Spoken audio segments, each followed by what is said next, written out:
GCC countries are as much as a divider as they are a uniter in the Horn of African countries. I think what's changed in the Gulf engagement with the Horn of Africa is a rising awareness of the strategic importance of this region, both as a place that is along the Red Sea corridor, and also as commercial and economic opportunity and growth base. The conflict in Yemen, above everything else, but also the tensions with Iran, have really raised the importance across the board of the Red Sea and securing maritime navigation, freedom of transport, and also general security in the region. I think the Gulf states see that they can and should play a larger role in taking that responsibility. Doha's Gulf neighbors have also rushed to the Horn of Africa looking for a strategic advantage over the Houthis in Yemen. All in all, hundreds of millions of dollars have been invested in ports and military bases, but when Saudi Arabia and the UAE severed ties with Qatar, the influence of these three rich oil countries turned to a source of tension. The Arab countries that have cut diplomatic ties with Qatar have rallied support from other nations. Countries like Sudan, Somalia, and Ethiopia haven't taken sides. Djibouti and Eritrea, on the other hand, have sided with Saudi Arabia. After this announcement, Doha withdrew its nearly 450 soldiers who were maintaining peace along the border. Because the U.S. has been less engaged, at least in a more assertive way than perhaps it has been at times in the past, the Gulf states see that there is something of a vacuum that needs to be filled.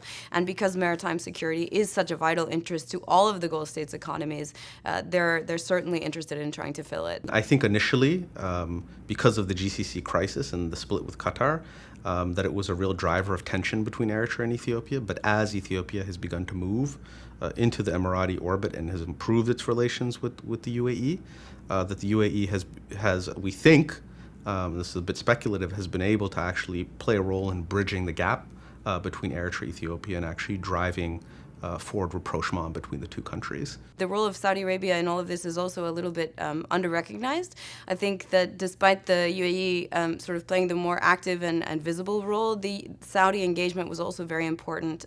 Both the leaders of Ethiopia and Eritrea engaged with Riyadh during, before, and after the mediation process, which I think is indicative of the importance of both those countries increasingly in the Horn. The conflict in Yemen also continues to have devastating humanitarian consequences for the region. The concerns were raised during an African Union-organized conference aimed to address the security and stability challenges facing the Horn of African region.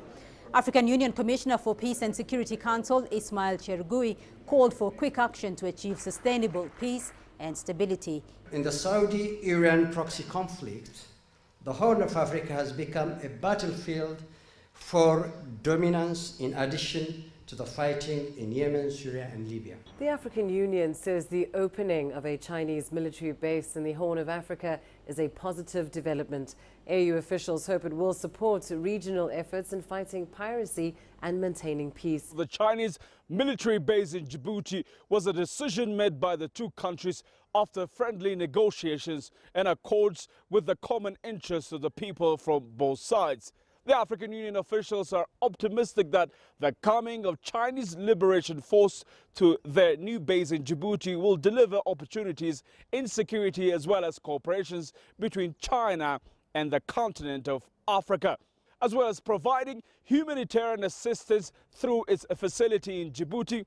The African Union sees the opening of Chinese military base in Djibouti as a very positive development in the Horn of Africa region. On to Somalia now, and the Horn of Africa nation has signed a memorandum of understanding with China to join the Belt and Road Initiative.